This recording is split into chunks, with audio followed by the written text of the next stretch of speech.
আমাদের ঘরে প্রত্যেকটা মহিলাদের সকাল থেকে রাত পর্যন্ত সংসারের সমস্ত কাজ করতে হয় একা হাতে। আর এই ছোটো ছোটো কাজগুলো যদি বুদ্ধি খাটিয়ে আর কিছু ঘরোয়া টিপস ফলো করে না যায়, তাহলে কিন্তু মহিলাদের সংসার থেকে অনেকটা সময়, পরিশ্রম, খরচ বেঁচে যায়। সেরকমই আজকে কিছু ঘরোয়া টিপস নিয়ে চলে এসেছি, যেটা নাকি তোমাদের নিত্য দৈনন্দিন জীবনে অনেকটা কাজে লাগবে। তো চলো বন্ধুরা, চলে এসেছি প্রথম টিপসে। বন্ধুরা, আমরা এরকম যে সার্ফ এক্সেল বা এরকম যে গুঁড়ো সার্ফগুলো আছে, সেগুলো রাখার জন্য কিন্তু আমরা কোনো কন্টেনার ব্যবহার করে থাকি। আর এই কন্টেনারগুলো কি হয়, অনেক সময় এরকম ঢালতে গিয়ে দেখা যায় যে কন্টেনারটা মধ্যে আর বাকি সার্ফগুলো আটছে না। তখন আমরা কি করি, এরকম সার্ফের মুখটার মধ্যে কিন্তু গিট বেঁধে রেখে দিই। সেক্ষেত্রে কিন্তু ভেতরে থাকা যে সার্ফটা থাকে বা যে ডাস্টটা থাকে, সেটা কিন্তু অনেক সময় কি হয়, হাওয়া বাতাস ঢুকে কিন্তু সেটা নরম হয়ে যায় বা নষ্ট হয়ে যায়। তো বন্ধুরা, কি করব, আজকে এই সার্ফের প্যাকেটটাকেই তোমাদের একটা কৌটোর আকার করে দেখাবো। তার জন্য কি করতে হবে, তার জন্য দেখো এখানে আমি একটা বোতল নিয়ে নিয়েছি। বোতলের মাথার অংশটা দেখো এইভাবে কেটে নিলাম। কেটে নিয়ে তারপরে একটা কাঁচির সাহায্যে কি করব, ঢাকনার এই যে জায়গাটা আছে সেটা একটুখানি সুন্দরভাবে শেপ করে নিচ্ছি, যাতে করে না খোঁচাখাচি লাগে বা সুন্দর একটা দেখতে লাগে। এরপরে দেখো পুরো বোতলের মাথাটাকে কিন্তু সুন্দরভাবে এরকম একটা শেপ করে নিলাম। শেপ করে নেওয়ার পর এবার কি করব, এবার খালি যে প্যাকেট, মানে যে খালি প্যাকেট বলছি, যে প্যাকেটটা ছিল, যে জায়গাটা আমি কেটেছি, সেই জায়গাটা কি করব, এরকম ফাঁক করে এই বোতলের ঢাকনার মুখটা কিন্তু এইভাবে ভেতরের দিকে করে দেব। ভেতরের দিকে দেখো এইভাবে কিন্তু করে নিলাম। করে নিয়ে তারপরে কি করব, মুখটাকে এরকম ঢাকনাটা আটকে দেব মুটকির সাহায্যে, তারপরে একটা গার্ডারের সাহায্যে এরকমভাবে আটকে দেব। আর যে বাড়তি যদি কোথাও সাইড দিয়ে ফুটো ফাটা থাকে বা দেখা যায় যে বেশি কেটে গেছে, তাহলে কি করবে, একটা লোহার কোনো জিনিস, এরকম ছুরি বা কাঁচি গরম করে সেই জায়গাটাকে একটুখানি এরকম চাপ দিয়ে নেবে, তাহলে দেখবে এই জায়গাটা কিন্তু একদম সিল হয়ে গেছে। এরপরে দেখো এটাই কিন্তু একটা কৌটোর আকার হলো। এবার আর আলাদা করে আমাদের সার্ফ এক্সেলে বা সার্ফ রাখার জন্য আলাদা করে কোনো কৌটো রাখার দরকার পড়বে না। এরকম বোতলের মুটকিটা এরকম খুলে নিয়ে আমরা যতটা পরিমাণ সার্ফের দরকার হবে নিয়ে নেব, তারপরে মুটকিটা আবার ঢেকে রাখবো। হলো না বন্ধুরা একটা ইউজফুল টিপসটা ভালো লাগলে অবশ্যই একটা লাইক করে দিও। চলে যাচ্ছি পরবর্তী টিপসে।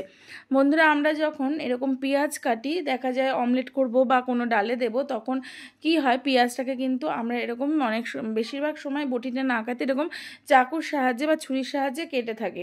এবার অনেকে কি হয়, ঝিরিঝিরি করে কিন্তু পেঁয়াজ কাটতে চায়, কিন্তু চাকুর সাহায্যে কিন্তু সেইভাবে পেঁয়াজ কাটাটা সম্ভব হয় না, কেননা ঠিকঠাক সাইজ কিন্তু আমরা কেউই বুঝতে পারি না, যেহেতু আমরা সেইভাবে আমরা অভ্যস্ত নই। তাই কিন্তু এরকম মোটা কোনোটা সরু, এইভাবে কিন্তু পেঁয়াজগুলো কাটতে যায়। আর এর ফলে কি হয়, যখনই আমরা যে কোনো তরকারিতে দিই না কেন, পেঁয়াজটা কিন্তু ঠিকঠাকভাবে গলতে চায় না বা মুখে বারবার লাগে। তো বন্ধুরা, যদি পেঁয়াজকে আমরা ঠিকঠাকভাবে সরুভাবে কাটতে চাই, তাহলে কি দিয়ে আমরা সেটা কাটবো? আমাদের প্রত্যেকের ঘরেই কিন্তু এরকম শার্পনার থাকে, তাই না? আমরা আলুর যে খোসা বা বিভিন্ন শাকসবজির যে খোসাগুলো ছাড়ানোর ক্ষেত্রে আমরা এই শার্পনারগুলো ব্যবহার করে থাকি। তো সেইটা দিয়েই দেখো এইভাবে কিন্তু পেঁয়াজটাকে আমি কেটে নিচ্ছি। আর দেখো প্রত্যেকটা পেঁয়াজের টুকরো কিন্তু এরকম সরু সরুই হচ্ছে, আর সুন্দরভাবে কিন্তু পেঁয়াজটা আমার কাটা হয়ে যাচ্ছে। আর প্রত্যেকটা পেঁয়াজ একদম ঝিরিঝিরি হচ্ছে, যা আমার রান্না করতে গেলে কিন্তু অনেকটা সুবিধা হবে। টিপসটা কেমন লাগলো জানাতে ভুলবে না, ভালো লাগলে অবশ্যই একটা লাইক করে দিও। চলে যাচ্ছি পরবর্তী টিপসে। আমরা রান্না করার সময় এরকম সর্ষের তেলের বোতল ব্যবহার করি। আর এই সর্ষের বোতল ব্যবহার করার সময় কি হয়, মানে তেলটা গড়িয়ে এসে এই সর্ষের তেলটা তো তেল চিটচিটে হয়েই যায়, মানে বোতলের গাটা প্লাস যেই জায়গাটা রাখি সেই জায়গাটায় কি হয়, সর্ষের তেলটা দেখো এইভাবে কিন্তু পড়ে পড়ে সেই জায়গাটা একটা তেল চিটচিটে ভাব হয়ে যায়। এছাড়া এইভাবে যদি আমরা তাড়াহুড়োর চোটে সর্ষের তেলের বোতলটা এইভাবে ধরতে যাই, তাহলে কিন্তু পিছলে কিন্তু সর্ষের তেলের বোতলটা সহজে আমাদের পড়ে যেতে পারে। তো সেক্ষেত্রে কি করব বন্ধুরা, আমরা সেক্ষেত্রে দেখো এখানে একটা পাত্রে আমি কিন্তু গরম জল নিয়ে নিয়েছি। তবে এটা আমি একদম ঈষদুষ্ণ গরম জল, মানে এর মধ্যে আরেকটু ঠান্ডা জল আমি মেশাবো। তো মানে ঈষদুষ্ণ গরম জল নিতে হবে। তার মধ্যে নিয়ে নিচ্ছি দেখো কিছুটা পরিমাণ বেকিং সোডা, কেননা বেকিং সোডা কিন্তু যে কোনো জিনিস পরিষ্কার করতে দারুণ কাজ করে। তারপরে এর মধ্যে দিয়ে দিচ্ছি সার্ফ। বন্ধুরা, আমরা অনেকেই জানি যে ফ্যান দিয়ে সহজে তেল কাস্টে দূর করা যায়, কিন্তু যেহেতু ফ্যানটা একটা আসতে তো আমাদের ওয়েট করতে হয় যতক্ষণ না আমাদের তেলের বোতল থেকে সেই তেলটা শেষ না হচ্ছে। কিন্তু তেলের বোতলের মধ্যে যদি তেল ভরা থাকে সেই মতো অবস্থায় কী করব, সেভাবেও তো পরিষ্কার করতে হবে, তাই না? তেলটা আবার না হলে আলাদাভাবে ঢেলে রেখে তারপরে আবার পরিষ্কার করতে হবে।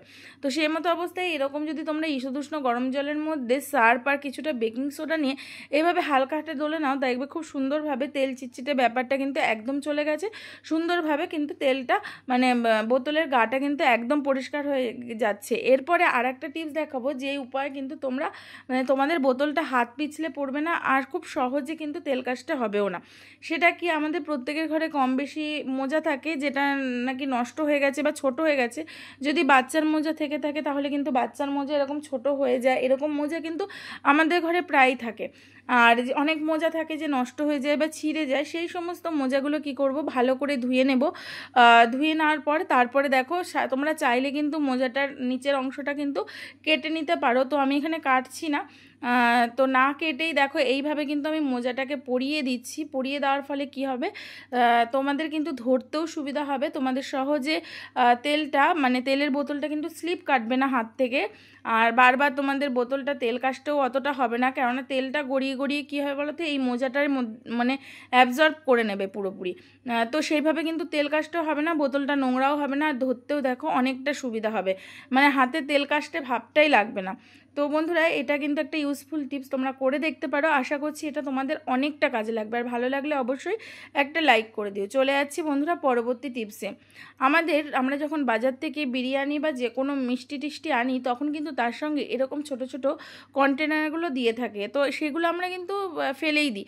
তো এবার থেকে ফেলে না দিয়ে এই কন্টেনারগুলো অবশ্যই আমরা রেখে দেবো, কারণ এই ছোট ছোট কন্টেনারগুলো কিন্তু আমাদের অনেক কাজে লাগে। যেমন ধরো দেখো, কন্টেনারটার মাথায় কিন্তু আমি প্রথমেই ছোট ছোট কিন্তু ছিদ্র করেই নিয়েছি। এরপরে এর মধ্যে মানে এই কন্টেনারটার মধ্যে এমন কিছু জিনিস দেবো যেটা নাকি ঘরের পজিটিভ মানে নেগেটিভ এনার্জি তো দূর করবেই, পজিটিভ ভাইবস আনবে, প্লাস আমাদের ঘরে যদি কোনো দুর্গন্ধ থাকে বাথরুমে বা ঘরে, সেই গন্ধটাও কিন্তু দূর করবে। তার জন্য কি করতে হবে, তার জন্য দেখো এর মধ্যে নিয়ে নিয়েছি কিছুটা পরিমাণ লবণ।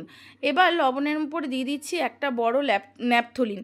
ন্যাপথলিনের গন্ধ এমনিই খুব সুন্দর, আর বিভিন্ন পোকামাকড় দূর করতেও কিন্তু সাহায্য করে। তার মধ্যে দিয়ে দিচ্ছি দেখো কটা মানে 5টা মতো এরকম লবঙ্গ, আর দিয়ে দিচ্ছি এখানে কর্পূরের গন্ধটাও কিন্তু আমাদের শরীরের পক্ষে অনেকটা ভালো। এরপরে কি করব, এরকম ঢাকনাটা আটকে দেব। এরপরে এটা আমরা ঘরের কোথাও বা এরকম বাথরুমের একটা সাইডে যদি রেখে দিই, তাহলে দেখবে এর মধ্যে থেকে যে গন্ধটা, সেটা কিন্তু সারা বাথরুমে যে একটা দুর্গন্ধ বেরোয় সেটাও দূর করছে। মশা মাছি তো একদমই হবে না এটা রেখে দিলে, মানে ভোরবেলা অনেক সময় বাথরুমে মশার উৎপাত খুব পরিমাণে হয়, সেটাও হবে না। এছাড়াও ঘরে যদি কোনো নেগেটিভ এনার্জি থাকে সেটাও কিন্তু একদম দূর হয়ে যাবে। এছাড়াও তোমরা নিজেদের ঘরে মানে বেডরুমের কোনো একটা জায়গায় এভাবে রেখে দিতে পারো, তাহলে বুঝতে পারবে সারা ঘরটা কিন্তু সুন্দর গন্ধ হয়ে যাচ্ছে, আর কোনো মশা মাছিও কিন্তু থাকছে না। তো বন্ধুরা, আজকের এই টিপসগুলো তোমাদের কেমন লাগলো একটা কমেন্ট করে জানিও। ভালো লাগলে অবশ্যই একটা লাইক করো, আর নতুন বন্ধুরা চ্যানেলটাকে সাবস্ক্রাইব করে দিয়ে পাশে থেকো। চলো বন্ধুরা, আজকের মতো টাটা, তোমাদের সঙ্গে দেখা হচ্ছে নেক্সট ভিডিওতে।